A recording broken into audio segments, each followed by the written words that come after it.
13번째. 교재로는 34, 35, 36일. 그러면 3분의 1은 이제 더 지나가네요. 그렇죠?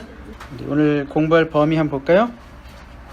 역대하 1장부터 20장까지, 그리고 열왕기상 12장부터 22장까지. 열왕기상은 끝나요. 그래서 오늘 다루게 될 내용은 뭘까요? 솔로몬 말기와 왕국의 분열 왕국 시대의 왕들. 자, 그래서 이제 우리 시작은 솔로몬의 40년 통치부터 하는데, 이미 공부했죠? 예. 솔로몬 이미 다 공부했죠? 솔로몬 하면 뭐가 제일 생각에 남아있어요? 지혜? 또? 네? 성전. 네, 제일 중요한 키워드 나왔어요. 지혜와 성전. 네. 스바의 여왕? 아, 여자, 무슨 여자라고 그랬어요? 1000명의 여자. 네, 그거 꼭 껴야 돼요. 왜냐하면 그래야지 분열왕국으로 갈 수 있어요. 예, 그래요. 우리 아주 중요한 말씀해 주셨어요. 아주 중요합니다. 우리 근데 이제 역대 하잖아요. 역대하. 우리 역대기, 역대상, 역대하를 합쳐서 역대기라고 하는데, 한번 읽어볼까요? 시작. 역대기는 성전을 중심으로 하는 관점에서 기록한 남유다 왕국 중심의 이스라엘 역사입니다. 여기서도 중요한 두 키워드가 있어요. 성전, 그 다음에 유다. 성전, 유다. 그러니까 역대상, 역대하에는 이제 왕국이 분열되고 북왕국 이스라엘 얘기는 거의 안 나온다 보시면 돼요. 남왕국 유다 중심으로만 씁니다. 왜 그럴까요? 왜 북왕국은 안 껴줄까요? 망하긴, 같이 다 망하긴 했는데, 포록 이후에 역사를 다시 회고할 때 북왕국은 배신자다 이렇게 생각해 버린 거예요. 니네는 섞였다. 그래서 섞여서 이방인들과 섞인 혼혈족을 뭐라고 그래요? 사마리아인들. 그래서 너희는 섞였다. 그러니까 우리는 정통성, 다윗의 정통성은 유다로 이어지고 있다. 그래서 그 순으로 누가 오셔요? 예수님이 오시죠. 그래서 유다 중심이고, 제가 오늘 그 혀에 바늘이 나가지고 말이 가끔 헛나가게 되면 이해해 주세요. 그 다음에 성전 중심. 왜 성전이 강조가 된다고 그랬을까요? 자, 이것이 역사는 물론 사무엘상 사무엘하랑 똑같은 그 후대, 저 전대의 역사지만, 기록은 후대, 포로기 이후에, 그쵸? 근데 이제 그 남왕국 유다 백성들이 바벨론에 끌려가서 70년 동안 열심히 뭐 했을까요? 예배 드렸을까요? 열심히 딴짓 했을까요? 그 땅에서 뭐 보나마나 예배 안 드리고, 하나님이 어디서? 하나님도 잊어버리고, 그렇게 살다가 70년 만에 고레스라는 어떤 페르시아의 헷가닥한 왕이, 야, 니네 그냥 다 가라. 갑자기 포용 정책을 하는 바람에 졸지에 70년 만에 고국으로 돌아왔죠. 그 우연일까요? 하나님의 섭리일까요? 하나님의 계획이죠. 사실은 예레미야를 우리가 아직 다루진 않았지만, 예레미야는 그것까지 정확하게 예언했죠. 사실은 70년 후에 돌아올 것이다. 근데 돌아오는 왔는데 다 돌아오지도 않았어요. 사람이 얼마나 적응을 잘하는지, 그냥 바벨론에 눌러 살지 뭘 또 가. 그래도 일부는 왔죠. 왔는데 이제 딴 사람이 돼 있어요. 예배할 줄 몰라요. 성전에 대한 기억도 없고, 물론 이제 에스라 네헤미야 나중 얘기예요. 성전이 재건되긴 하지만 그 옛날의 영화를 회복하지 못하는 뭐 그런 모습도 보고요. 그 다음에 예배를 모르고 성전을 모르니까 뭘 강조해야 되겠어요? 예배를 강조해야 되겠죠. 성전을 강조해야 되겠죠. 그래서 역대상, 역대 읽어보면 성전에 대한 강조가 굉장히, 그래서 너희는 예배하는 백성이다. 그걸 가르치는 거죠. 그 다음에 역대상 1장부터 9장까지는 온통 낳고 얘기죠. 족보. 그 성경의 고비가 한번 또 거기서 오잖아요. 읽기 고비가. 근데 왜 족보는 왜 얘기하는 거예요? 니네가 누군지 알아라. 정체성을 회복시켜주는 거죠. 너희 조상 중에 아브라함도 있었어. 모세도 있었어. 예배하는 백성들이 네 아버지다. 네 헤렙이다. 기억해라. 그거죠? 그래서 역대기는 성전을 중심으로 하는 관점에서 기록한 남왕국 유다 중심의 이스라엘 역사입니다. 이 말을 이제 이해가 확실히 됐죠? 이해 안 됐으면 한 번 더 반복할 건데 이해됐죠? 네, 오케이, 됐습니다. 자, 역대기의 기록 목적까지 얘기했고요. 그 다음에 이제 성전 건축과 봉헌 얘기. 우리 이미 다 읽었고, 근데 이번 주에 여러분 또 읽게 되실 겁니다. 반복. 자, 성전과 성막은 어떤 차이가 있을까요? 성전 전에는 뭐가 있었어요? 성막이 있었어요. 성막은 쉽게 말하면 이동 가능 성전이다. 아주 제일 정확한 말이에요. 광야 생활할 때, 자, 하나님이 인도하심 따라서 구름 기둥 따라서 옮기면 레위인들은 열심히 또 걷어가지고 어깨에 메고 가가지고 하나님이 또 멈추는 자리에서 또 다시 이렇게 셋업을 하는 거예요. 성막이 컸을까요? 성전이 컸을까요? 사이즈로 따지면 아무래도 이동하는 성막이 컸을까요? 아니면 한 자리에다 고정시켜 놓는 성전이 컸을까요? 네? 성전이 컸겠죠. 그래서 뭐 성전이 굉장히 크냐, 그건 아니에요.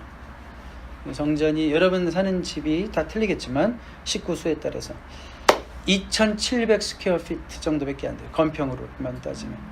그러니까 이 성막이 별로 안 큰 거구나. 물론 뭐 뜰도 있고 이제 성전. 그다음에 뭐 뜰도 있고 해가지고 하면 이렇게 막 이렇게 좀 부지가 있지만 그 모리아 산의 상당 부분을 차지하지만 이 성전만 따지면 한 2,700. 별로 안 크네. 그렇지만 내부는 어떻게 되세요? 내부는 진짜 으리으리해요. 거의 뭐로 도배했어요? 거기 가서 아무나 집어오면 그냥 금이에요. 네. 엄청나게 금으로 도배하고, 그 다음에 나무가 좀 있는데 그래도 물론 솔로몬 시대가 잘 살긴 했지만 그래도 제일 비싼 나무 백향목. 그래서 아주 굉장히 화려하죠. 왜 그럴까요? 하나님이 여기 계시다 생각하니까. 그 구약인들의 사고방식을 생각하면 돼요. 하나님이 여기다 모시는데 아무렇게나 할 수 있어? 그런 거죠. 우리가 주의전이 하나님이 계시다 생각하면 아무나 갖다 놓게 새 의자 같은 것도 이렇게 새 의자로 봉헌하셔서 우리 집사님. 그래서 어디서 주워오지 않고 그러니까 이런 정신이 중요한 거죠. 정신이, 마음의 정신이 중요한 거고. 그리고 이제는 중요한 의미가 있어요. 성전 중심으로 살아라, 그거예요. 너희는 성전이 구심점이 돼서 성전 중심으로 살아라. 그럼 우리는 이걸 어떻게 적용해서 읽을까요? 우리 삶의 중심은 예수님. 네. 뭐 어떤 분은 하나님 이렇게 얘기하는 거예요. 아버지 하나님을 더 이렇게 친숙하게 불러오신 분. 그렇지만 나는 구세주 예수님. 어쨌든 우리 삶의 중심은 하나님. 이렇게 살라는 말씀이에요. 제가 직장 일이 너무 바빠서 하루에 10시간 이상씩 일해야 되는데 어떻게 하나님 중심으로 살아요? 그런 분들에게도 삶의 중심은 하나님. 그렇죠. 우리 자녀가 많아가지고 애새끼 키우는 것도 얼마나 시간이 걸리고 라이드 하느라고 힘들어 죽겠는데 그래도 삶의 중심은 네, 이렇게 얘기할 수 있어요. 우리가 어딜 가든지 이제는 이 장소적인 개념을 떠나서 어딜 가든지 우리 삶 가운데 하나님에 대한 의식이 있어야죠. 그래서 아까 누가 뭐 코람데오 합창단? 중창단. 코람데오가 뭐예요? 하나님의 존재 앞에서라는 뜻이잖아요. 항상 하나님의 존재 앞에서. 우리가 어디에 있든지 어떤 직업을 갖고 무슨 일을 하든지 코람데오의 삶을 사는 것이 이 성전의 의미구나. 그렇게 말할 수 있을 것 같습니다. 솔로몬은 최고로 잘하는 게 건축이에요. 아마 솔로몬이 21세기 사람이라면 메이저가 건축학 박사. 물론 뭐 동물학, 식물학 못하는 게 없지만 연애학 박사까지 해서 못하는 게 없지만 그래도 최고는 건축학이에요. 우리 한번 역대하 8장 1절부터 5절까지 읽어보시는데요. 얼마나 건축이라는 말이 많이 나오는지 한번 보세요. 같이 읽습니다. 시작. 솔로몬이 여호와의 전과 자기의 궁궐을 20년 동안에 건축하기를 마치고 호람이 솔로몬에게 들려준 성소들을 솔로몬이 건축하여 이스라엘 자손에게 거기에 거주하게 하니라. 솔로몬이 가서 하마소에서 점령하고 또 광야에서 아르고를 건축하고 하마스에서 모든 북고서들을 건축하고 또 베르노와 아레베르호를 건축하되 성벽과 문과 문빗장에 있게 하여 견고한 성읍으로 만들고. 그러니까 아주 솔로몬의 가장 큰 업적은 건축이에요. 그리고 이제 좀 더 크게 말하면 건설, 도시 건설. 그러니까 솔로몬을 통해서 뭐 라스베가스를 만약에 솔로몬이 맡았다 그러면 이게 이 도시가 완전히 확 개혁되는 거예요. 완전히. 근데 그가 건물은 많이 세웠어요. 건물은 많이 세웠는데 자기의 가정은 건축하지 못한 것 같아요. 자기의 가정은 건축하지 못했어요. 그러니까 건물은 많이 세웠지만 사람을 세우는 일에는 소홀했다. 그래서 사실은 아들은요, 솔로몬의 영향, 뭐 할아버지, 뭐 다윗의 영향 거의 못 받은 것 같아요. 그 이름이 뭐예요? 르호보암. 그렇죠? 그래서 사실은 그때 가서 이제 나라가 분열이 되죠. 물론 솔로몬의 범죄에 의한 하나님의 징벌이긴 했지만 이 직접적으로 보면 르호보암의 어떤 그런 행실과 그 드러난 어떤 그 모습으로 인해서 이 나라가 두동강이 되는 계기가 되죠. 그런 면에서 솔로몬은 참 건물은 잘 건축했지만 사람은 잘 건축하지 못했다. 우리가 여러분들도 사람을 잘 세워야 돼요. 사람을 나 하나 세우기도 힘들지만 이 신약 성경을 보다 보면 build up이라는 표현이 되게 많이 나와요. 성도 간의 피차를 세운다 그런 뜻이거든요. build up, build up. 영어로 보면 항상 build up이에요. 우리 서로를 세워주는 거예요. 우리 서로가. 우리 집사님 때문에 권사님이 점점 세워지고 권사님으로 인해서 집사님이 점점 세워지고 성도는 그렇게 서로가 건축하는 그런 관계입니다. 건축학 개론 다 영화 보셨어요? 예. 네, 영화도 보셨지만 이제는 앞으로 세워야 돼 진짜. 나를 통해서 세워지는 사람이 있어야 되는 거예요. 자, 그 다음에 스바 여왕의 방문은 우리 이것도 지난번에 다뤘죠. 요걸 이제 러브 스토리로 본다면 이 스바 여왕이 이렇게 많은 걸 가져왔죠. 근데 스바 여왕처럼 많이 가져온 사람이 없어요. 그 성경 기록을 자세히 보면 이렇게 전에 많이 가져온 사람이 없었더라. 그러니까 스바 여왕이 이미 마음에 약간 좀 품고 왔어요. 네. 그리고 스바 여왕이 돌아갈 때 어떤 편이 나오면 성경 읽을 때 솔로몬이 많이 줬어요. 원하는 대로 다 줬더라 이런 편이 있어요. 스바가 원하는 걸 다 줬더라. 사랑도 줬더라. 뭐 이렇게 예를 들면 그래서 이제 그런 것 때문에 오해가 생긴 것 같아요. 아, 둘이 어떤 러브 스토리가 있지 않았을까? 뭐 이런 얘기도 하는 거죠. 어쨌든 솔로몬이 굉장히 지혜로웠다라는 것을 드러내는 사건이었다라는 거. 그러니까 그 부분의 포인트는 솔로몬은 하나님이 주신 진짜 남다른 지혜가 있었구나. 그 부분이고요. 솔로몬의 부귀영화도 우리가 좀 봤지만 실버는 뭐 귀금속에 들지도 못했고 그 정도로 풍족했고 그 다음에 그 시대의 어떤 그 부귀를 상징하는 상징물들이 있죠. 큰 금방패 600개, 작은 금방패 300개. 이게 나중에요. 르호보암 시대 가면 다 없어져요. 그때 가면 놋방패로 바뀌어요. 성경 읽으면 그게 다 상징이에요. 일종의 실질적인 사건이기도 하지만 또 하나의 상징이에요. 금방패 그러면 벌써 이게 그 나라가 얼마나 부강하고 와 그때 그 태평성대를 누렸는지 그 풍족함을 표현하는 거죠. 이야 그 금방패 하나만 있으면 진짜 우리 교회 2번 질 텐데 그렇죠? 하나만 있어도. 네, 그러니까 여러분들에게도 금방패가 하나씩 떨어질지어다. 아멘 안 하면 소용없을지어다. 뭐 욕심이 없으신 분들만 그랬어. 네. 우리 성도인 중에 우리 교인 중에 어떤 한 분은 그런 간증을 하시더라고요. 지난 한 2달 전인가 한 달 전에 저를 통해서 앞으로 교회를 건축했으면 좋겠어요. 근데 제가 말하는 거는 모든 교인이 십시일반으로 다 같이 하는 게 제일 아름다운 것 같긴 해요. 근데 누군가 시작하는 사람이 있으면 좋은 것 같아요. 불을 지피는 거 하면 그러면 모두가 같이 벌떼같이 일어나서 이렇게 예배당을 짓는 모습 한번 기대해 봅니다. 그분에게 금방패 하나가 떨어질지어다. 그분이 여기 계시거든요, 사실은. 예. 그런데 여러분, 솔로몬이 사실 이 부를 누린 것은 복이었어요, 그렇죠? 하나님이 솔로몬이 너무 이뻐서 주신 복의 하나가 그거였잖아요, 그렇죠? 야, 네가 부를 구하지 않고 장수를 구하지 않고 또 군사력을 구하지 않고 참 내 마음에 기쁜 걸 구하는구나. 그래서 나 다 주겠다. 그러면서 주신 게 부죠. 그러면 우리가 꼭 부자가 되어야지 하나님께 복 받는 걸까? 그건 아니죠.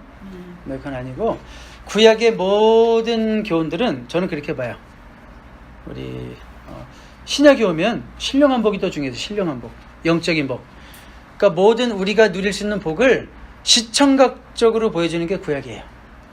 그러니까 구약에서는 뭐 오래 살아야지 복이에요. 가만히 보면 그렇죠. 그리고 자식 새끼도 많아야지 복이고. 그러니까 다 그런 건 뭐냐면 하나의 상징이에요. 상징. 이 시대에 오니까 그런 것 같지 않은데 그렇죠. 정말 하나님 잘 섬겨다. 아까 누구 선교사님 얘기도 하셨지만 그 선교사님 먼저 천국 가셨어요. 그럼 그분은 저주받은 인생이 아니잖아요. 그러니까 우리는 그런 거에 대해서 이런 구약적인 개념으로 갖다 붙이면 참 힘들어지는 게 많아요. 설명하기 힘들어지는 게. 진짜 예수 잘 믿고 진짜 가난하게 사는 사람도 있잖아요. 스스로 가난해진 분도 있고 또 진짜 가난한 복을 받으신 분도 있어요. 그러니까 구약의 모든 것들은 하나의 시청각 재료다. 우리가 누려야 되는 영적인 복들을 설명하는 하나의 시청각 자료들이구나. 이렇게 이해하셔야 돼요. 그렇지만 그럼에도 불구하고 부유하게 하셨다. 우리에게 재물을 주셨다. 그거는 복이라기보다는 사명이다. 그렇죠? 여러분 구약적인 의미로는 건강해야 돼요. 장수하고. 근데 신약적인 의미로는 빌빌거려도 하나님이 주신 복일 수 있어요. 그런데 그럼 이 시대에도 예수 잘 믿고 건강한 사람은 뭐예요? 사명이다. 그렇죠? 그 남는 힘 가지고 뭐라는 거야? 어디 가서 노름하면서 힘 빼라는 얘기가 아니라 그 힘 가지고 너는 힘이 남들보다 에너지가 2배니까 그 힘 가지고 네가 교회에서 돌쇠해라. 뭐 그런 얘기죠. 그러니까 항상 우리에게 더 주신 것은 뭐다? 사명을 위한 재료다. 이렇게 생각하시면 돼요. 진짜 복은 영적인 것이고 그 외에 어떤 세상적인 복들은 사명을 위해서 나에게 주어진 것들이다. 그렇게 생각하시면 돼요. 믿으셔요? 안 믿으셔요? 안 믿으시는 어떤 분은 안 믿으시고 좀 자, 왜 여러분들이 이번에 이제 교재 읽으시면 조금 힘드신 부분이 나와요. 34일차에 분열 왕국 시대의 40명 왕을 소개합니다. 요약해서 제가 세보니까 남한국은 20명이고 북한국은 19명 같기도 한데 또 어디서는 20명이라고 하는데 잘 모르겠어요. 한번 저도 집에 가서 더 세보려고. 19명, 20명 들은 거. 네, 20명, 19명 같은데 어쨌든 집에 가셔서 이제 읽으실 때 이렇게 쭉 이런 흐름으로 왕들이 있었구나라는 거 인내심을 가지고 읽으실 수 있길 바라겠습니다. 읽으세요. 네, 이제 솔로몬은 이제 이 부귀영화를 온통 누리긴 했지만 마지막에는 이제 솔로몬이 막 흔들리고 막 우상숭배하고 막 이런 일들이 있으면서 이제 결국 어떻게 됩니까? 왕국이 분열됩니다. 미리 퀴즈를 드린다면 이제 분열이 됐어요. 그 전에는 그냥 이스라엘 하나예요. 이스라엘 하나. 자, 그런데 이제는 나눠져서 저 남쪽이 유다. 거기에는 어느 지파가 속했을까요? 유다와 베냐민. 나중에 레위 지파까지 붙어요. 레위인들이 할 일이 없어요. 여로보암이 딴짓하는 바람에. 그래서 이제 그중 세 지파 정도. 그 다음에 10개 지파로 시작한 북왕국을 이스라엘이라고 그래요. 그래서 이스라엘의 초대 왕의 이름은 여로보암. 그 다음에 솔로몬의 아들 르호보암을 통해서 이제 남왕국으로 갈라지게 됩니다. 자, 근데 왕국 분열의 직접 원인은 뭐였어요? 하나님의 누구를 대한 진노였다? 솔로몬에 대한 진노였어요. 솔로몬이 제일 잘못한 것은 솔로몬 정권 말기에 그의 아내들에게 뭘 허락했냐면 자기 신당에서 예배할 수 있도록 허락했어요. 자기 신당을 져줬어요. 네, 그게 치명적 실수였죠. 자, 그래서 솔로몬이 여자가 많다는 것은 사실은 그 정욕의 문제라기보다는 영적인 문제. 왜요? 정략 결혼이니까. 정략 결혼이라는 것 자체가 어떤 우리식으로 말하면 인맥 쌓는 거잖아요. 근데 좀 더 내 편을 많이 만들어서 나라를 부강하게. 그러면 그 마인드 자체가 벌써 하나님을 의지하는 마음이 상당히 약해져 있죠. 인위적 노력이잖아요. 인위적 노력. 그러니까 우리가 이런 걸 다 무시하라는 얘기는 아니지만 그 중심에 하나님보다 항상 내 삶에 뭔가 내가 더 하는 방식이 생겨다 이거예요. 그런 인위적인 삶이 자꾸 이렇게 계속 반복되면서 하나님을 서서히 덜 의지하게 되고 말년쯤 되니까 이제는 여자들의 힘이 세져요. 솔로몬은 늙는데 이 아줌마들은 점점 힘이 세지네. 남성 호르몬이 자꾸 늘어나네. 그러니까 솔로몬이 꼼짝 못해. 솔로몬이 애교에 넘어간 게 아닌 것 같아요. 제가 보기엔 드센 여자들에게 넘어간 거예요. 꼼짝 못하는 거예요. 그리고 이제 솔로몬이 끝까지 또 자기 명성 유지하겠다고 돈이 필요하잖아요. 막 세금을 엄청 걷어들이죠. 물론 성전도 짓고 왕궁도 짓긴 했지만 하여튼 필요 이상으로 돈을 많이 세금을 부과하면서 특히 북쪽에 있는 지파들이 막 불평을 갖기 시작하죠. 그리고 정리하자면 솔로몬은 신명기에서 모세가 권면한 왕의 자격 요건을 철저하게 무시했어요. 아주 그냥 하나님의 말씀을 그냥 철저히 무시했어요. 보니까 첫 번째 뭐요? 말을 많이 두지 말고. 군사력 의지하지 말라는 거잖아요. 나보다 군사력이 앞서면 안 된다. 너 김집사 바라볼 때 나보다 더 든든하니? 너 네 어머니 바라볼 때 나보다 더 든든하니? 그게 말이죠. 이사야 31장에 가면 말을 의지하고 병거를 의지하기 위해서 애굽으로 내려가는 자는 화 있을진저. 그렇죠. 그 외교력으로만 하려고 하는 것이 얼마나 좀 후대 얘기긴 하지만, 그 다음에 아내를 많이 두지 말 것. 결국 이것을 어겼기 때문에 이방신들이 들어왔죠. 불을 많이 쌓지 말 것. 그 당시 막 동방에 잘 나가는 군주들 마냥 떵떵거리고 방패 들고 다니면서 말이야, 그런 모습들이 결국 전에도 말씀드렸지만 이 솔로몬에게는 부가 빛이 아니라 그림자가 됐어요. 번영을 견딜 수 있는 사람 많지 않다고 그랬죠. 자, 적용 포인트를 하나 생각해봐요. 무엇이 나를 하나님으로부터 멀어지게 할까? 우리 솔로몬이 하나님으로부터 멀어진 이유가 있듯이 무엇이 나를 하나님으로부터 멀어지게 할까? 뭘까요? 부? 이건 돈을 또 가져본 사람이 할 수 있는 얘기예요. 내가 돈을 가져보니까 예수 믿기 쉽지 않대. 뭐 이런 거 있잖아요. 그렇긴 하더라. 또 저는요 가끔 그런 생각도 해요. 지나친 건강도 하나님을 멀어지게 할 수 있을 것 같아요. 남자들은 지나친 건강이 있으면 운동에 탐닉할 수가 있어요. 막 운동이 너무 좋아가지고 뭐 그냥 밤새도록 운동하고도 아침부터 축구, 농구, 뭐 배구, 뭐 러닝머신 2시간 뛰고 막 뭐 이런 형님이 있어요. 제 형님 중에. 그 형님이 그런 간증을 하더라고요. 자기는 운동 때문에 미치겠대. 주님께 집중이 안 되네. 너무 운동이 좋아서. 한 10년 전 얘기긴 한데 그런 얘기를 하신 형님도 있었어요. 뭐가 하나님께 조금 우리를 멀어지게 할까요? 뭘 것 같아요, 여러분들은? 자녀? 자녀. 자녀가 하나님 주신 축복이기도 하고 기업이기도 한데 또 자녀로 인해서 그렇죠.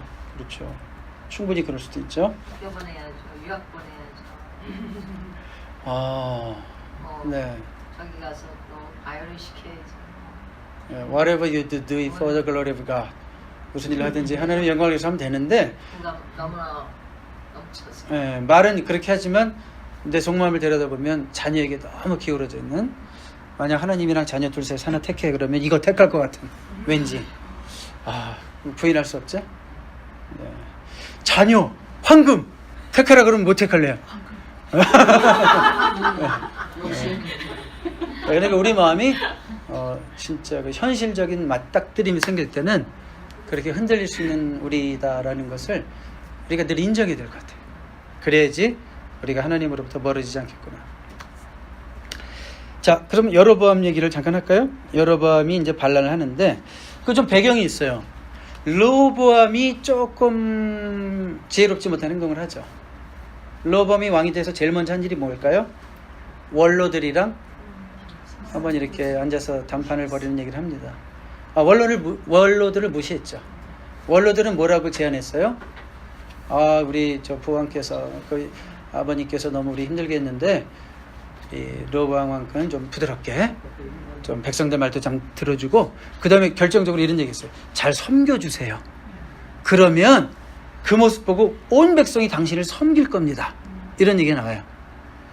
근데 이제 그러고 나서 르호보암이 누구랑 상의를 해요? 젊은 것들이랑. 그거 보니까 젊은 것들이야. 그거. 젊은 것들이 뭐라 얘기해요? 더 세게 하라고.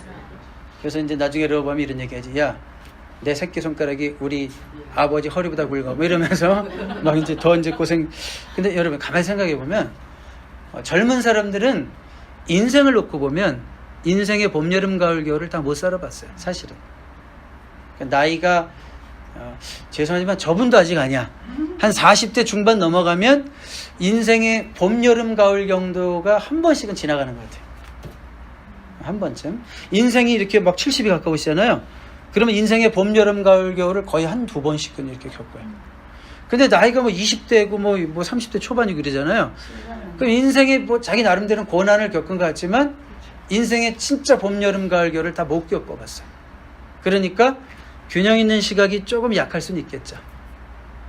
그래서 젊다고 다 잘못된 게 아니라 나이가 들어도 완고해지기만 하고 더 힘든 사람도 있잖아요. 근데 여기 본문에서 뭐가 문제예요? 젊은 사람들이 너무 과격했고, 그 다음에 르호보암은 커뮤니케이션을 잘 못하는구나. 역시 젊구나. 41살이 왕이 되거든요.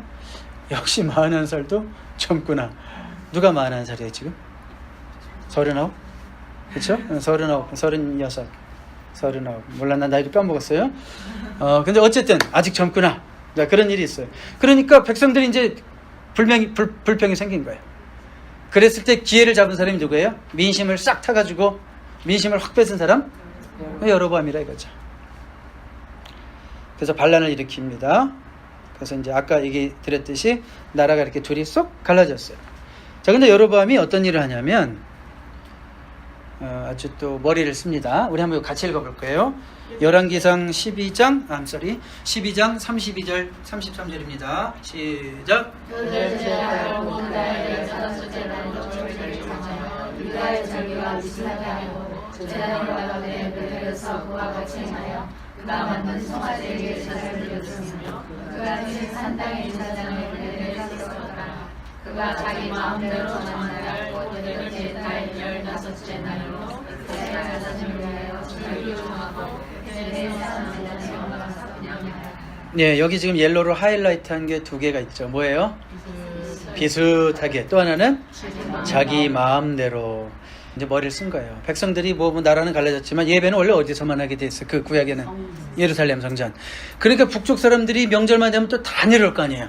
그러다 보면 역시 여기가 내 고향이요. 그래도 르호보암이 정통이지 이러면서 마음이 이제 또 글로 갈까봐 머리를 쓴 거죠. 그래서 비슷하게 다 제사할 수 있도록 북쪽에다가 베델, 단 이 두 군데다가 자기 나름대로 만들어 놓은 거예요. 뭐가 실수했어요? 뭐가 죄였어요? 비슷한 거. 자기 마음대로 한 거. 이거는 무슨 뜻이냐면 하나님의 말씀대로 하지 않았다는 거예요. 하나님의 말씀 어겼다는 거예요. 아주 소신 있게 자기 나름대로 뜻을 갖고 했어요. 소신 있게. 근데 위험한 소신이에요. 소신 중에 위험한 소신이 있어요. 말씀과 상관없이 용기가 있는 사람 있죠.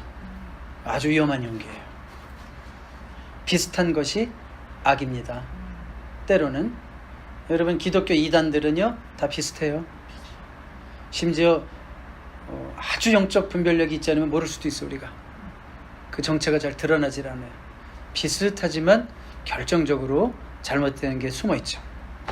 그러니까 하나님 말씀으로 필터링 되지 않은 소신적 행동은 정말 위험한 거예요. 그렇죠? 말씀에 근거한 확신이어야 돼요. 이 여로보암처럼 이런 무모한 소신을 가지면 범죄하게 된다 이거예요. 그렇죠? 자, 여로보암의 이런 우상 숭배를 받고요. 여러분이 이제 읽다 보면 여로보암의 아들 아비야가 죽습니다. 아비야가 죽는데 뭐 왕이라고 할 수도 있죠. 그래도 죽긴 죽었어도. 근데 아비야가 죽음의 위기에 처했을 때 여로보암이 한 일이 있어요. 아내를 변장시켜가지고 아히야라고 하는 선지자에게 보내요. 근데 왜 직접 안 가고 아내를 보낼까요? 선지자한테. 왜? 자기 꼴을 아니까. 지 멋대로 살고 싶은데 가면 또 뭐 한마디 듣기 싫으니까 이제 와이프를 보내가지고 그래도 저분한테 보내면 왠지 내 아들이 살 것 같은 그런 사람한테 보내는 거예요. 근데 아들이 죽죠. 근데요 성경에 아주 재밌는 기록이 있어요. 제가 아마 싫지는 않았는데 북쪽 왕들 중에 유일하게 왕실의 묘실에 들어간 왕이 누군지 알아요? 왕 해보지도 못하고 죽은 아비야예요. 네. 그 모든 20왕이 다 악하다고 평가가 나 있잖아요. 근데 아비야는 죽어가지고 악한 왕은 아니에요. 북왕국 왕이 11명인지 20명이 전부 다 악한 왕이잖아요. 그 중에 아비야만 정식으로 왕실에 묻혔어요. 그래서 여러분 이런 걸 보면서 야, 그의 죽음은 오히려 복일 수도 있겠다.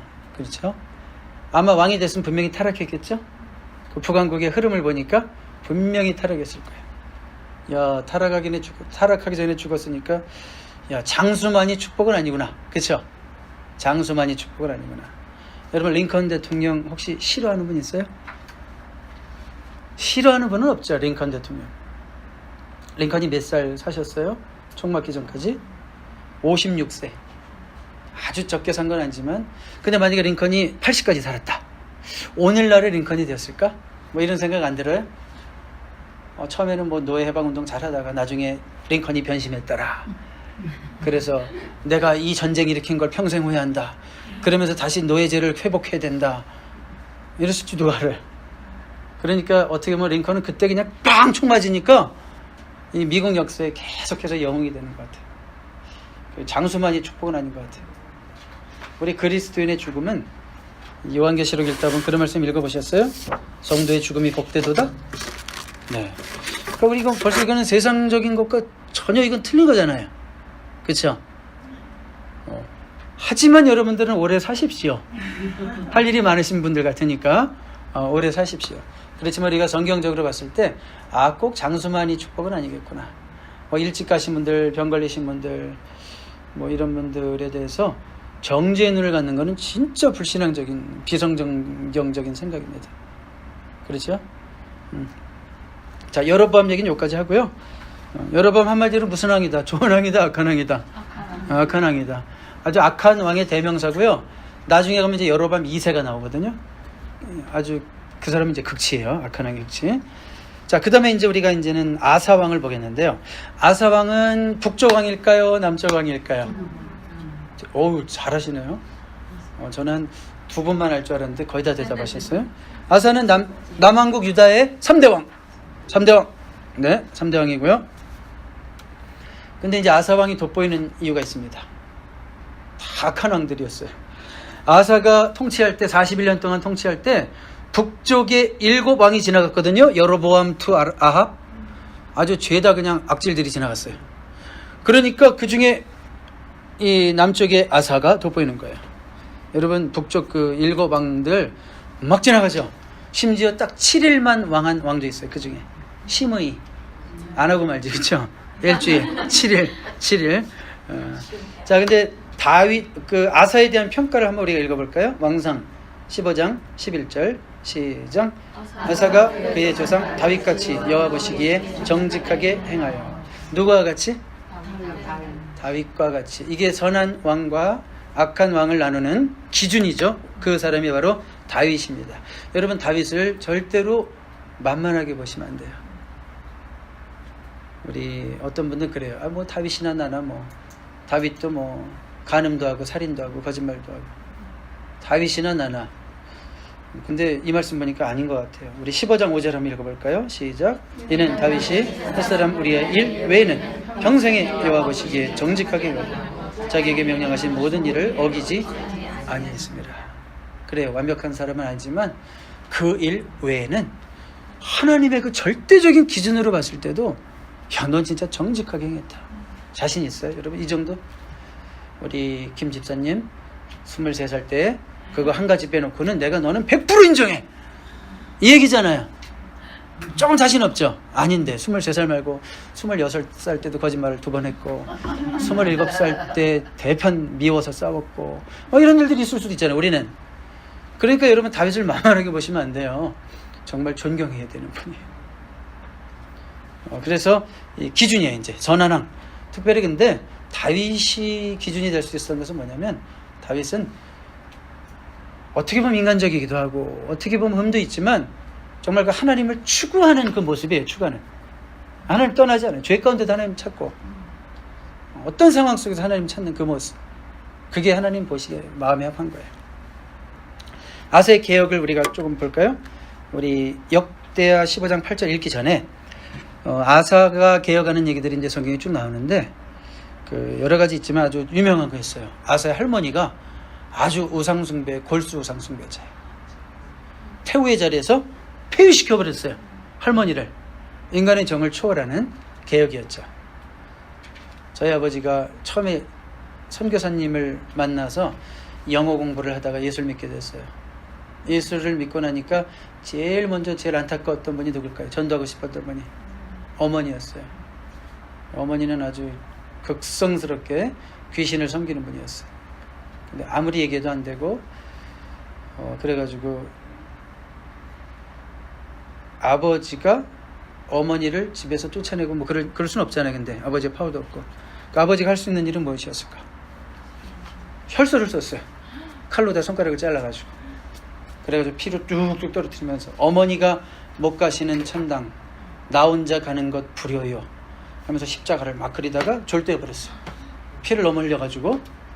그런데 할머니가 이제 그 귀신 섬기는 사람이라 예감이 강한지 하여튼 장사 떡 팔고 있는데 하여튼 막 너무 마음이 불안하더래요. 이상하다 그래서 그냥 떡을 다 걷어가지고 집으로 막 부랴부랴 뛰어갔더니 아니나 다를까 집에서 피비린 데가 확 나오더래요. 그래서 보니까 아들이 졸도해 있고 죽었는지 졸도했는지 사방에는 피가 막 흥건하게 깔려 있고 창호지에는 어머니가 못 가시는 천당 나 혼자 가는 것 부려요 XX 창호지 몇 장이 이렇게 막 널어져 있고. 그래서 할머니가 굴복했어요. 나에겐 할머니죠. 그래서 우리 아버님의 그런 희생적인 각오 때문에 집안에 개혁이 일어난 거죠. 그 아주 유명한 귀신쟁이 우리 할머니가 그 아버지의 그런 순교적인 결단 앞에서 이렇게 결국 무너졌다 이거예요. 자, 우리 뭐 교인들은 한 두세 번 들었죠? 네. 진정현 자매님 처음 들었나 봅니다. 자, 그런데 이 아사의 개혁이 가능할 수 있었던 것은 다 하고 그래도 우리 할머니인데 어떻게 흔들려? 이러면 개혁이 안 되는 거예요. 정에 이끌려가지고 아유 이제 뭐 돌아가실 날도 얼마 안 남은 우리 할머니 뭐 그리고 내 할머니인데 어떻게 흔들려? 이러면 개혁이 안 되는 거예요. 진짜 개혁할 때는 인간의 정도 탁 부셔. 자, 그런데 아사가 이런 개혁을 할 수 있는 힘과 용기를 어디서 얻었을까? 오늘 이 말씀이에요. 역대하 15장 8절 시작. 아사가 이 말 곧 선지자 오뎃의 예언을 듣고 마음을 강하게 하여 다짐한 물건들을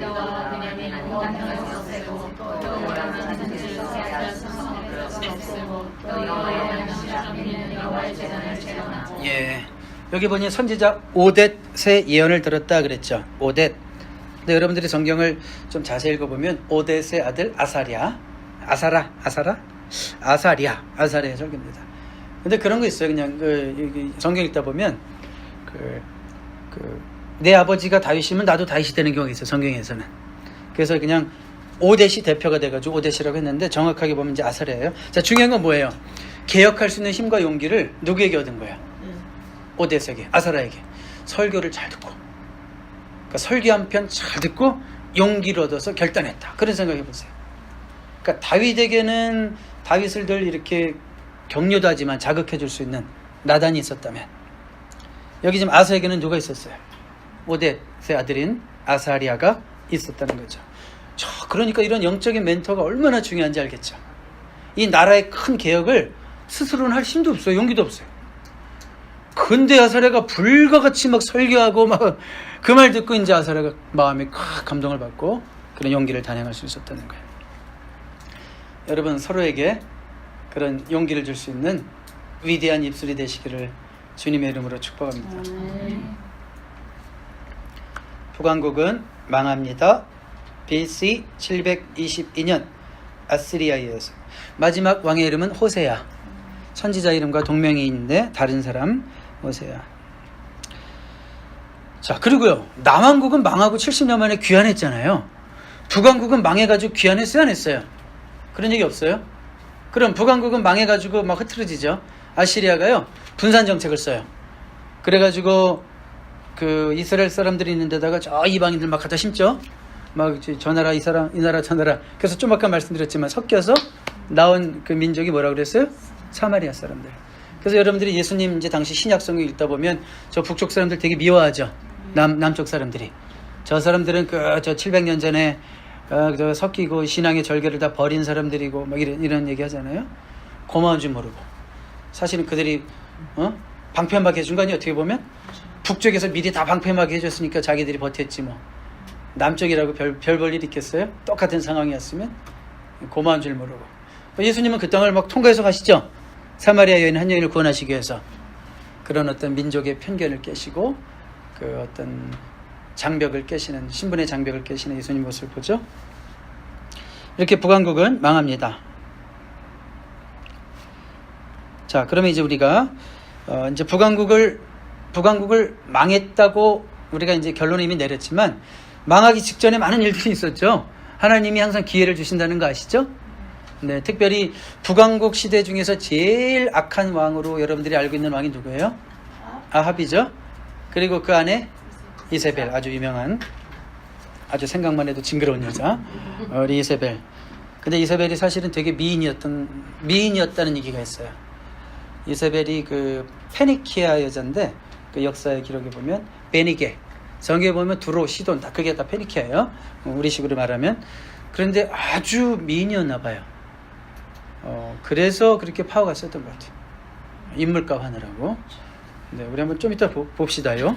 자, 엘리야로 문제 보겠는데, 왜 엘리야 얘기하면서 아합 얘기했어요?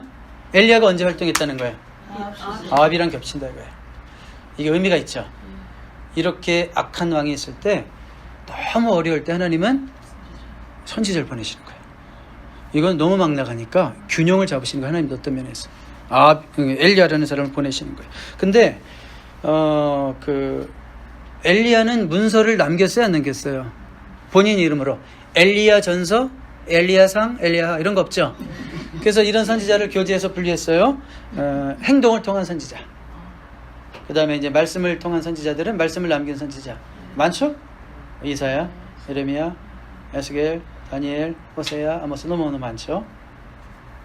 그래서 우리 엘리야는 행동을 통한 선지자로 분류되고, 엘리야의 후계자 이름 뭐죠? 엘리사도 역시 자기 이름으로 책을 남기진 않았으니까 행동을 통한 선지자다. 자, 엘리야의 활동, 자, 행동을 통한 선지자와 말씀을 통한 선지자가 있다. 근데 이 말씀을 우리가 이제 읽어봐야 되겠죠?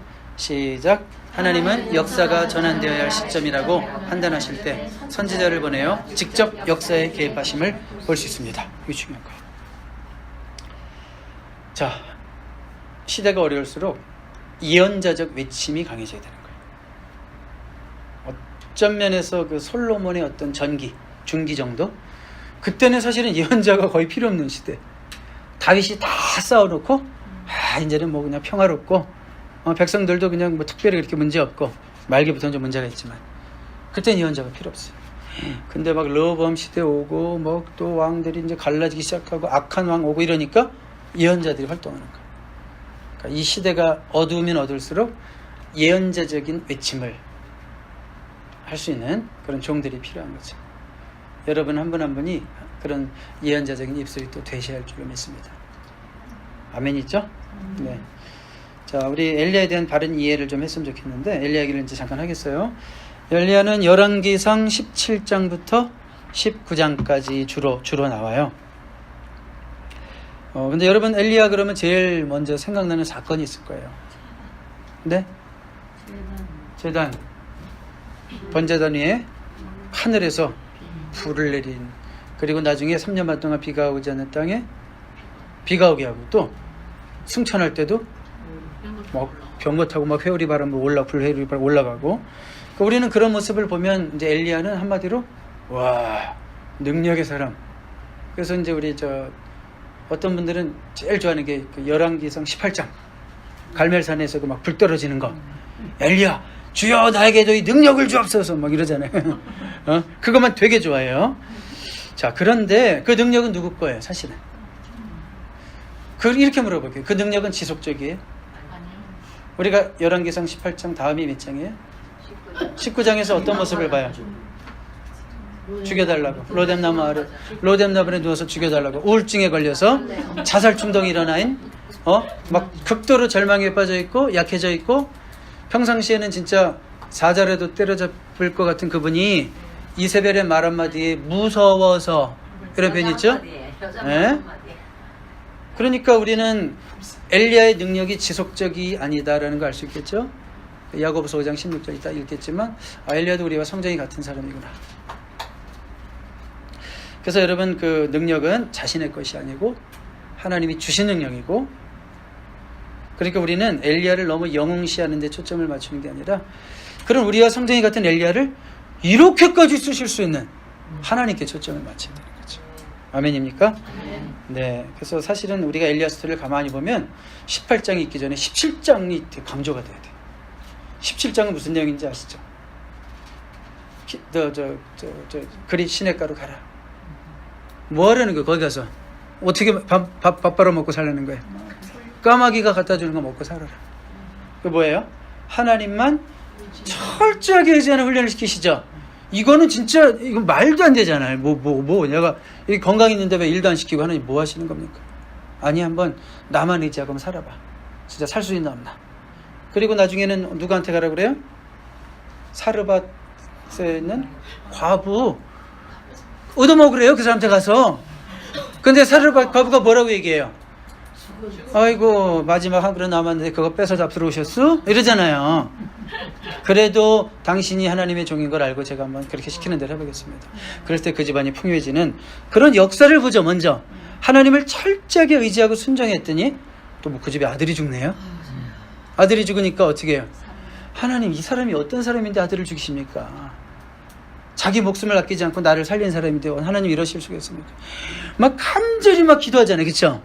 3번이나 막 올라가가지고 막 몸 비비면서. 그렇죠? 그랬을 때 하나님이 은혜를 베푸셔서 살아났죠. 근데 여러분 이걸 아셔야 돼요. 엘리야의 능력이 있기 전에 엘리야에게 하나님은 하나님을 철저하게 의지하는 훈련을 시키시고 네 능력은 네 것이 아니라 철저히 내 것이다 라는 걸 아주 너무너무 잘 보여주셨잖아요. 우리 이걸 볼 수 있어야 되고, 그리고 18장 이후에 19장에서 이렇게 위대한 엘리야 같지만 넘어질 수 있구나. 침체되는 모습. 우리 그래서 엘리야가 어떤 사람인지 야고보서 5장 17절 읽어볼까요? 시작. 엘리야는 우리와 성정이 같은 사람이라되 그가 비가 오지 않기를 간절히 기도한즉 3년 6개월 동안에 땅에 비가 오지 아니하고. 이어지는 말씀은 또 기도한즉 비가 왔다 그 얘기죠. 그러니까 Elijah was as human as we are. 아주 실감나는 얘기죠. 우리랑 똑같다. 그러니까 우리랑 똑같은 것 같아요. 맨날 축축 처지고 넘어지고 실패하고 실망하고 이런 거 보면. 그렇지만 우리에게 자주 나타나지 않는 게 그 엘리야의 능력 아니에요 혹시? 왜 우리도 엘리야와 성정이 같은데 왜 우리에겐 그 능력은 없고 맨날 엘리야의 그 19장만 나타날까? 왜 18장은 안 나타나고? 그러니까 우리도 엘리야처럼 될 수 있다는 말씀이에요. 이 말씀은. 네. 그러니까 우리는 약하지만 하나님이 능력 주시면 우리도 강할 수 있다. 진짜 약할 때 강함 주시는 거예요. 제가 우연히 빌리그레암 목사님의 옛날 글을 한번 읽게 됐는데 2000년에 인터뷰한 거예요. 그러니까 돌아가신 지 18년 전이네요. 그때가 82세더라고요. 82세. 근데 이제 그때 어떤 인터뷰 여러 가지 제목들이 있는데 왜 인터뷰를 했냐면 타임즈에서 세계적으로 가장 영향력 있는 인물 100명을 뽑는데 이제 아마 그 5등 안에 그분이 계셨고 그다음에 이제 당연히 이제 종교적인 인물 중에서는 최고였죠. 그래서 이제 그 인터뷰한 기사였는데 그런 기사가 있었어요. 목사님은 건강 상태가 어떠십니까? 지금 너무 좋습니다. 82. 그런데 평생 나는 한 번도 건강한 적이 없습니다. 한 번도 에너지가 남았던 적이 없고 내가 이 사역을 지금까지 한 게 기적이었습니다. 늘 에너지가 없고 부족해서 이것이 마지막일 수도 있겠구나. 쓰러지겠다. 못 견디겠다. 그래서 나는 평생 하나님을 철저하게 의지할 수밖에 없습니다. 그런 얘기를 하더라고요. 근데 이제 거의 그런 모든 사역을 마친 이 시점에서는 그 당시 82세 그리고도 18년을 더 사실지는 모르셨겠지만 지금은 너무 건강합니다. 자, 그러니까 빌리그레암 목사님이 그런 하나님이 하시는 일을 하실 수 있었던 이유가 뭘까? 강하기 때문이었어요? 약하기 때문이었어요? 진짜 약하기 때문이었어요. 약하니까 하나님 의지하죠. 그냥 타고나기가 무슨 산삼을 삶아먹고 태어났는지 태어날 때부터 막 무쇠 같은 사람들 별로 하나님 의지를 안 하더라고요. 하여튼 자기 의가 얼마나 강한지 지 체력으로 다 해. 지 체력으로. 하루에 신방을 20가정씩 뛰고도 하나도 안 힘들어. 이러면 자기 의로 해. 의로. 되게 열심히 하는 것 같은데 그런 분보다 진짜 더 크게 일하시는 분들은 진짜 나는 아무것도 아니고 하나님 의지할 수밖에 없습니다. 그런 걸 봤어요. 이 얘기가 왜 나왔죠?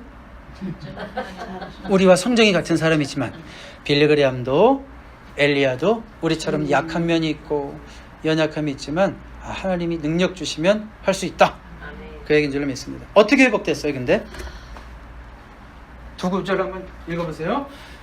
왕상 19장 5절, 19장 12절 시작. 로덴 아래 누워 자더니 천사가 그를 이루며 그에게 이르되 일어나오라 하는지라. 또 지진이 그에게 일어나 우리가 안 되세요 계시지 아니하더니 우리의 생명한 소리가 있는지라. 자, 누워 자더니 쉼이죠. 한마디로 한 글자로 누워 자더니 영적인 일이 고되죠. 누워 자더니 그거 무슨 뜻이에요? 철저하게 쉬게 하셨다. 자, 그 다음에 먹었죠? 예. 쉬고 먹었다. 한 번만, 두 번만 반복해서 계속 그 고갈이 해소될 때까지. 자, 하나님께서 우리를 회복시키시는 방법 중에 하나는 쉼을 주시는 거예요. 먼저 인간의 육신에 한계가 있으니까 쉬어야 되고, 그 다음에 지진의 불이, 그 다음에 그런 표현도 있죠. 뭐 천사가 얼어만. 뭐. 그를 어루만지며. 자, 이게 어떤 표현일까요? 터치. 네?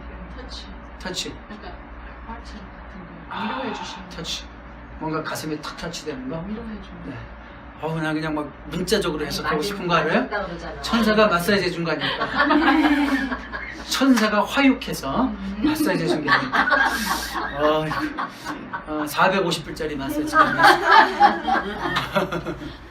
자, 그 다음에 결정적으로 또 지진 후에 불이 있으나 볼 건데도 여기서 계시냐 불 후에 세미한 소리가 하나님의 음성이 들려왔죠. 하나님의 음성이 들려왔죠. 그러면 영적인 회복 없이는 사실 육적인 회복이 온전할 수는 없죠. 맞아요. 그러니까 육이 물론 회복이 어느 정도 필요하니까 쉼도 주시고 잠도 주시고 음식도 주시고 반복해서 쉬게 하시지만 결정적으로 이제 말씀이 들려오는 거예요. 사람은 말씀 한마디에도 뻘떡 일어날 수 있어요.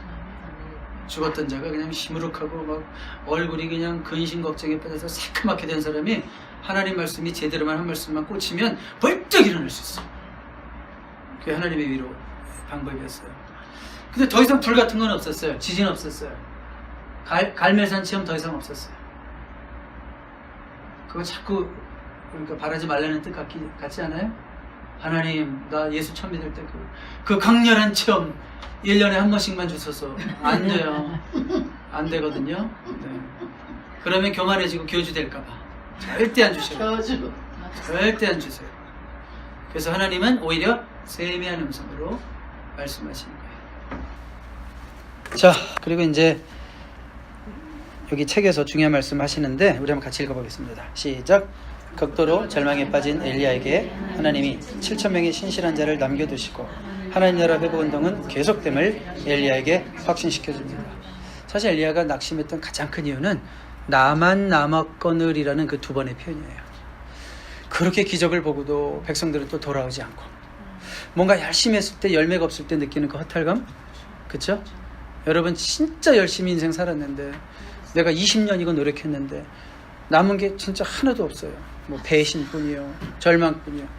그랬을 때 사람은 열매가 없으면 견디기 힘든 게 인간이에요. 잠언을 읽어보셨겠지만 열매가 없으면 못 견뎌요. 그러니까 엘리야는 그것 때문에 사실 낙심한 거예요. 내가 아무리 해도 소용없구나.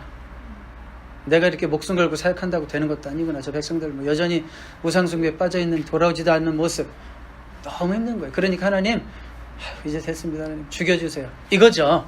이런 표현이었거든요. 그런데 이 표현 보세요. 아니다. 7,000명 더 있고 하나님 나라 회복운동은 너 그렇게 힘들게 수고했다. 그렇지만 끝난 거 아니다. 아직도 진행되고 있다. 저 그거잖아요. 그러니까 내가 하는 일이 아직 보람이 있구나. 이런 생각하는 거죠. 그리고 이제 일꾼들을 세워라, 후계자를 세워라, 왕들을 세워라. 이제 사명을 주시죠. 그래서 이제 후계자로 누구요? 엘리사를 기름 붓고 회오리 바람 타고 승천하는 거기까지가 엘리사의 얘기입니다. 엘리야 얘기입니다. 자, 그럼 우리 이제 아합 얘기를 잠깐 할게요. 다른 얘기도 있지만 여러분 혹시 이 얘기는 아실 것 같은데 아합이 눈독 들이고 빼앗은 나봇의 포도원. 아합이 부자인데도 그 자기 왕궁 근처에 있는 아합의 나봇의 그 포도원이 그렇게 갖고 싶은 거예요. 욕심이라는 게 그래. 집에 백이 200개인데 가서 또 좋은 거 보면 또 갖고 싶어. 어떻게 알았느냐? 제 아내 보고 알았어요. 물론 사진 않지만 여전히 욕심 부리겠다는 걸. 아니 200개가 있는데 우리 집은 20개지만 왜 그 또 하나가 갖고 싶냐 말이야.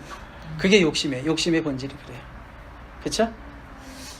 아니 냉장고가 이렇게 그냥 썩어 터지는데 왜 또 사와요? 커스코 가서. 한 달에 한 번씩 썩은 음식 정리하기도 바쁜 분들이 있다며요. 제가 권사님을 쳐다봤다 그래서 권사님이 그랬을 거라 생각하는 거 아니고. 다 그렇죠? 욕심이 그래요. 근데 줘야 안 줘요? 나봇이? 아무튼 이유가 있어서 안 됩니다. 그랬더니 왕이 삐쳐가지고, 응? 밥도 안 먹고 벽 보고 앉아가지고 왕다운 품위는 하나도 없고. 그래서 그 모습을 누가 보고요? 이세벨이 보고. 뭔 일이에요? 아니 그런 일이 있어요? 조작하죠? 그래서 나봇을 잔인하게 살해합니다. 이세벨은요 늘 이렇게 아합을 조종했어요. 한번 읽어보세요. 시작. 예로부터 아합과 같이 그 자신을 팔아 여호와 앞에서 악을 행한 자가 없으면 그의 아내 이세벨이 충동하였습니다. 항상 stir, control, 충동했다. 부채질. 항상 그랬다는 거예요. 사실을 자고로 그 집안에서 여자 이길 남자가 없죠. 꼭 그런 건 아니에요. 네. 뭐 제가 보기에는 근데 대부분 여자 이길 남자가 없더라고요. 네, 여자가 이기는 것 같아요. 70%는 여기 모이신 분들은 다 아닌가 봐. 다 이래.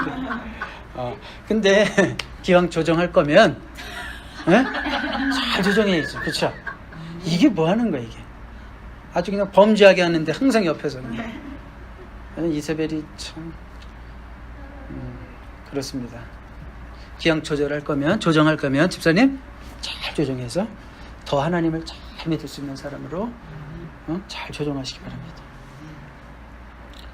하나님이 심판을 선고하십니다. 아합에게. 너무 웃겨요. 근데 아합은요 회개를 해요. 또 회개. 하나님 잘못했어요. 너희는 죽을 줄 알아 이놈아. 네 흘린 피를 개들이 핥을 것이다 이놈아. 이 말을 듣고 무서워가지고 잘못했어요. 용서해 주세요. 그러면 벼룩도 낯짝이 있지 그게 돼요. 근데 하나님은 어떻게 하세요? 이런 편이 있어요. 제가 여기 실체하는 거 여기 안 실었는데 이런 편이 있어요. 하나님이 엘리야에게 이런 말을 하십니다. 너는 아합이 내 앞에서 겸손해진 것을 보았느냐? 그가 내 앞에서 겸손해졌기 때문에 나는 그가 살아있는 동안에는 그에게 재앙을 내리지 않고 그의 아들 때에 가서 그 가문에 재앙을 내리겠다. 심판을 보류하셨죠? 이야, 그러니까 이건 하나님 우리와 생각이 다르신 거예요. 하나님의 인생이 아니시니 우리와 생각이 다르신 거예요. 절대 용서 못할 자도 용서하시는 하나님. 감사하죠? 이 말씀이 한편으로는 감사합니다. 자, 그러면 이제 다른 왕으로 넘어가겠어요. 다시 여러분들이 이제 이번 주 다음 주에는 남쪽 왕, 북쪽 왕, 남쪽 왕, 북쪽 왕 막 왔다 갔다 하고 특별히 이제 남쪽 왕들이 좀 많이 나오겠지만 지금 아합은 어떤 북쪽이 남쪽이 아합은 북쪽이죠. 조금 아까 아사는 남쪽이 북쪽이에요. 남쪽이 3대 왕이라고 그랬죠. 그러면 이번에 남쪽의 4대 왕은 누굴까요? 여호사밧. 자, 다른 예언자가 또 없습니까? 이 말을 했던 사람이 남왕국 유다의 네 번째 왕 여호사밧입니다. 자, 어떤 일이냐면 이 아합 시대의 북쪽에서는 아합이 활동하고 있어요. 남쪽에서는 지금 누구? 여호사밧. 이제 아사도 있었지만 여호사밧. 자, 근데 아합이 전쟁에 나가게 됐어요. 우리 저 길앗을 칩시다. 근데 자기 힘으로 안 되니까 여호사밧이랑 동맹을 맺은 거예요. 우리 같이 갑시다. 근데 여호사밧은 아주 사이좋게 지냈어요. 북쪽 왕이랑. 그 옛날 르호보암, 여로보암 같지 않았어요. 막 으르렁거리고 맨날 싸우고 이러지 않고 여러분 우리 대한민국도 보면 남북이 어떨 때는 좀 너무 단절됐다가 정권이 바뀌면 약간 좀 붙는 것 같다가 또 정권이 바뀌면 약간 떨어지는 것 같다가 약간 이런 분위기인데 그 이스라엘 역사가 좀 그랬어요. 그러니까 여호사밧 때는 남북이 좀 이렇게 막 통일 모드 그래서 이렇게 연합 이런 활동들이 좀 있었는데 그래서 이제 아람을 같이 공격하는 거예요. 힘을 합쳐가지고. 근데 여호사밧이 전쟁에 나가기 전에 묻습니다. 22장 5절 시작. 여호사밧이 또 이스라엘의 왕에게 이르되 청하건대 먼저 여호와의 말씀이 어떠하신지 물어보소서. 여기까지만 읽어볼게요. 5절. 자, 이건 뭐예요? 먼저 주님의 뜻을 알아보는 것이 좋을 것 같습니다. 전쟁 나가기 전에 여호사밧이 아합에게 제안하는 거죠. 먼저 주님의 뜻을 알아보는 것이 좋을 것 같습니다. 그러니까 여호사밧은 선한 왕일까요? 악한 왕일까요? 꼭 하는 일이 다윗 같죠? 그래서 여호사밧은 선한 왕으로 추대가 되게 됩니다. 자, 요거 참 좋죠?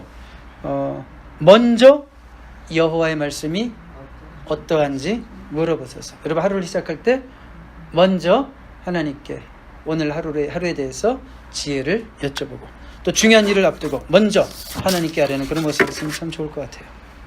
여호사밧의 말을 들은 아합이 예언자 있죠. 그러면서 400명이나 데려와요. 400명. 하여튼 지가 만들어놓은 400명이나 데려와요. 근데 아합의 귀에 좋은 말만 하는 예언자들이에요.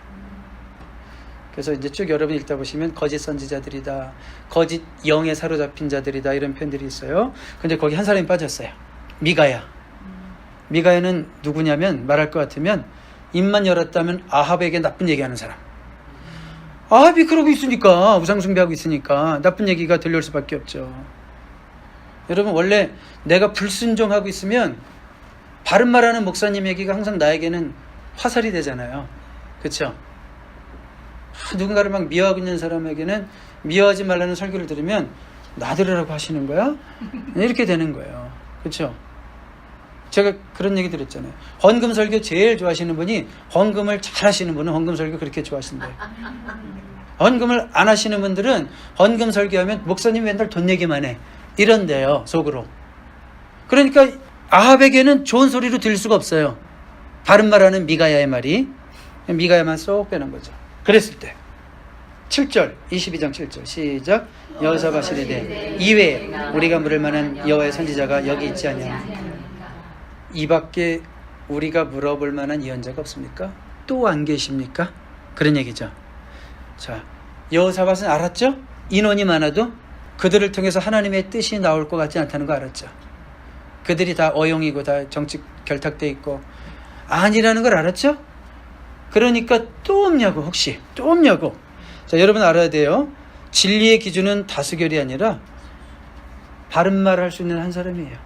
어떤 경우에는 진리의 기준은 결코 다수결도 아니고 다수도 아니고 바른 말을 할 수 있는 소수라는 거죠. 하나님의 말씀을 담고 있지 않으면 400명도 소용이 없는 거예요. 다른 예언자는 없습니까?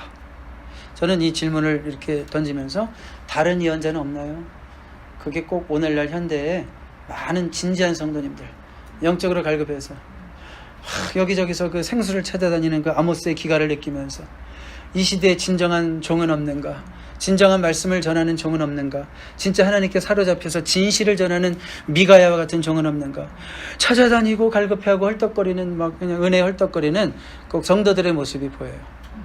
어떻게 보면 이 지도권들이 너무 타락하고 막 주의 종들이 너무 타락했는데 사실 성도들은 순수하거든요. 깨끗하거든요. 너무나 순수하고 깨끗한 분들이 많거든요. 그래서 진실한 종을 막 찾아서 헤매는 목마른 사슴이 시냇물을 막 찾아 헤매이듯이 막 그런 어떤 성도님들의 모습이 떠올랐어요. 그 말씀이 갈급해서 이런 어머니 학교를 통해서 이루어진 성경 모임까지, 공부 모임까지 찾아온 여러분들이 그런 분들이 아닐까. 다른 예언자는 없습니까? 여기 껄떡, 저기 껄떡. 이건 안 되겠지만, 네? 뭐 습관처럼 그러면 안 되겠지만 어쨌든 이런 영적 갈급함. 그래서 이제 여호사밧은 다른 종은 없습니까? 그때 뭐라 그래요? 있긴 있죠. 아합이 얘기합니다. 근데 그 사람은 부르기만 하면 아주 듣기 싫은 얘기해서 아주 미워 죽겠다고. 결국 데리고 오죠. 그래서 한번 얘기해 보시오. 이 전쟁 나갈까 말까? 얘기해 보시오. 물어봤을 때 하는 얘기죠. 자, 22장 14절 시작. 미가야가 이르되 여호와께서 살아계심을 두고 맹세하노니 여호와께서 내게 말씀하시는 것 곧 그것을 내가 말하리라. 이 말이 어떻게 나왔냐면 그 미리 왔던 400명 이런 자들이 옆에서 야, 우리가 다 좋게 얘기했는데 좋은 게 좋은 거지, 그냥 너도 그냥 대충 좋게 얘기해라, 이랬을 때 한 얘기죠. 여러분, 좋은 게 좋은 게 아니라 좋지 않은 것은 좋지 않다고 말할 때 좋은 세상이 온대요. 제가 어제 동영상에서 들은 건데 좋지 않은 것은 좋지 않다고 말해야지 좋은 세상이 온대요. 그렇죠? 아주 용기 있잖아요. 나는 아니다, 내 목에 칼이 들어와도 진실만 말하겠다. 정권에 타협하지 않고 대중적 인기에 영합하지 않는 진실한 미가야가 여러분 될 수 있길 바랍니다. 이런 종들이 많이 늘어갈 수 있도록 기도해 주시고요. 다 여러분들 섬기시는 교회 목사님들 그렇게 진실하시고 훌륭하신 분들인데 중요한 게 있어요. 평생을 그렇게 다윗처럼 한평생을 타락하지 않고. 우리 아버지는 평생 그 얘기를 하셨어요. 최후의 승리. 왜냐하면 아버지가 너무 오래 사시다 보니까, 90까지 사시다 보니까 은퇴하고 타락하는 목사님들을 많이 보신 것 같아요. 너무. 아, 최후의 승리가 이렇게 힘들구나. 현역 때는 막 쫓기면서 막 신방하고 말씀 전하고 그러면 뭐 자기가 목사인 것 같거든요. 뭔가 하는 것 같고. 근데 은퇴해보고 막 일이 없고 이제는 막 조용해지면 나의 실체가 막 드러나요. 내가 끝까지 순수하게 하나님 앞에 설 때까지 나 자신을 지킬 수 있을까. 그래서 저희 아버님 89세까지 제가 그 이유는 잘 못 봤으니까 89세까지 어쩌다 한국을 방문하게 되면 아버님은요 하루에 한 열 몇 시간을 성경을 읽으셨는데 이제 성경 한 권을 사시면 이거를 한 달에 한두 번을 읽게 되는 것 같아요. 계속 성경만 읽으시는 거예요. 새벽에도 자다가 깨시면 성경 읽고 그러면 이제 한 6개월 되면 헐어요 성경이. 그러면 또 한 권 사가지고 또 성경 읽고 야, 이렇게 힘든가? 최후의 승리하기가 이렇게 힘든가? 그게 아니죠. 평생 몸에 배시니까 되더라고요. 그게 습관이에요. 밥 먹는 거 싫어요 여러분? 좋듯이 성경 읽는 게 그냥 이렇게 습관이 되니까 뭐 시간만 있으면 성경 읽고 시간만 있으면 성경 읽고. 야, 그러니까 그래도 우리 아주 100% 천사 같은 모습만 보여주신 건 아니지만 엄마를 힘들게도 하고 짜증도 내시고 몸이 너무 힘드니까 좀 막 짜증도 내시고 엄마가 힘들어하는 모습도 보긴 했지만 그래도 중심만은 변하지 않고 주님 나라 가실 때까지 장례식장에서 의사들이 참 이렇게 명품 죽음과 명품 장례식을 보게 해주셔서 감사합니다라는 그래도 간증까지 남기고 가셨으니까 그래서 우리가 최후의 승리가 중요한 거잖아요. 그러니까 미가야 한순간은 다 예언자처럼 살았던 분 많아요. 한순간은 정말 저분이야말로 진짜 참 종이다. 근데 끝까지 은퇴까지 또 은퇴하고도 그렇게 할 수 있도록 여러분들에게 책임도 있는 거예요. 주변에서 계속 기도로. 모세 팔이 내려오지 않았던 것은 모세의 힘이 아니잖아요. 아론의 힘이었고 훌의 힘이었듯이 여러분들이 그런 역할을 많이 하셔야 돼요. 이런 얘기 들으면 또 잘못 해석해서 내가 목사의 견제 세력이 되라는 얘기인가? 목사를 좀 교만하지 않게 나쁜 얘기하는 전담 역할을 내가 해야 되는가? 이건 절대 아니죠? 기도로 도우시라는 거예요. 기도로. 마지막으로 한 가지만 더 할게요. 시간 많이 가서 넘길까요 그냥? 아웃라인만 할까요? 자, 마지막으로 여러분들이 읽게 될 것 중에 하나가 여호사밧의 승리, 찬송으로 승리하는. 자, 어떤 일이 있었냐면요, 모압, 암몬, 아람 연합군의 공격이 있었습니다. 두렵습니다. 그래서 여호사밧이 한 것이 뭘까요? 기도입니다. 우리 한번 읽겠습니다. 역대하 20장 12절 시작. 우리 하나님이여 그들을 징벌하지 아니하시나이까? 우리를 치러오는 이 큰 무리를 우리가 대적할 능력이 없고 어떻게 할 줄도 알지 못하고 오직 주만 바라보나이다. 너무 두려워서 할 게 없어요. 주만 바라보나이다. 주만 바라볼지라. 이 찬양이 여기서 자극을 받고 이제 나온 것 같은데, 도전을 받고 여호사밧이 기도했고요. 같이 기도합시다. 기도했을 때 한 사람이 등장합니다. 누굴까요? 그 이름이 야하시엘이 갑자기 등장해서 이렇게 얘기합니다. 20장 15절 시작. 야하시엘이 이르되 온 유다와 예루살렘 주민과 여호사밧 왕이여 들을지어다. 여호와께서 이같이 너에게 말씀하시기를 너희는 이 큰 무리로 말미암아 두려워하거나 놀라지 말라. 이 전쟁은 너에게 속한 것이 아니요 하나님께 속한 것이니라. 자, 보세요. 여호사밧이 기도했는데, 백성들이 기도했는데 하나님께서 누구에게 성령을 부어주셨냐면, 누구에게? 야하시엘. 한 사람이 성령이 충만해서 담대하게 선포하는 거예요. 그러니까 여호사밧이 힘을 얻고 백성들이 힘을 얻고, 특히 야하시엘이 한 말 가운데 이 전쟁은 너에게 속한 것이 아니고 하나님께 속한 것이다. 전쟁은 하나님께 속한 것이니. 우리 이 전쟁 좀 이따 할 거예요. 자, 그래서 이상한 전술을 합니다.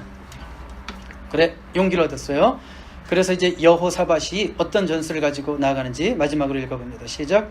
백성과 더불어 의논하고 노래하는 자들을 택하여 거룩한 예복을 입히고 군대 앞에서 행진하며 여호와를 찬송하여 이르기를 여호와께 감사하세 그의 인자심이 영원하도다 하게 하였더니, 그 노래와 찬송이 시작될 때에 여호와께서 복병을 두어 유다를 치러 온 암몬 자손과 모압과 세일산 주민들을 치게 하심으로 그들이 패하였으니. 자, 전쟁하는데 총칼이 아니고 군인이 아니고 군대 앞에 누구를 세웠다? 찬양대. 제가 예전에 그런 얘기를 많이 하길 좋아했어요. 찬양대는 교회의 선봉대다. 찬양팀은 교회의 선봉팀이다. 찬양대는 교회의 선봉대다. 찬양이 있으면, 찬양의 능력이 있으면 그 교회는 영적으로 승리합니다. 자, 자, 찬송하는 자들을 군대 앞에 세워서 그들이 앞서 나갔어요. 그리고 제일 중요한 표현, 찬송이 시작될 때 그들 스스로 복병을 두어서 막 싸우게 하시고 승리하게 하셨죠. 그래서 나중에 가보니까 그 브라가 골짜기에는 시체가 쌓여 있었어요. 이스라엘 백성들은 싸울 것도 없었어요. 왜요? 찬송으로 싸운 거예요. 찬송으로 하나님의 능력을 끌어들인 거예요. 자, 여러분에게도 이렇게 찬송으로 승리하는 역사가 있기를 바랍니다. 자, 그런 의미에서 우리 찬양 한번 할까요? 세상에 유혹이 내게 몰려올 때에 나의 힘은 그 모두 이길 수 없네. 거대한 폭풍 가운데 위축된 나의 영혼 어찌할 바를 몰라 헤매이고 있을 때 주를 찬양 손을 들고 찬양 전쟁은 나를 강건하니 주를 찬양 손을 들고 찬양 전쟁은 하나님께 속한 것이. 기도하겠습니다. 우리 한 주간도 말씀으로 찬양으로 승리하는 우리의 삶이 되기를 간절히 바라오며 예수님의 이름으로 기도드립니다. 아멘.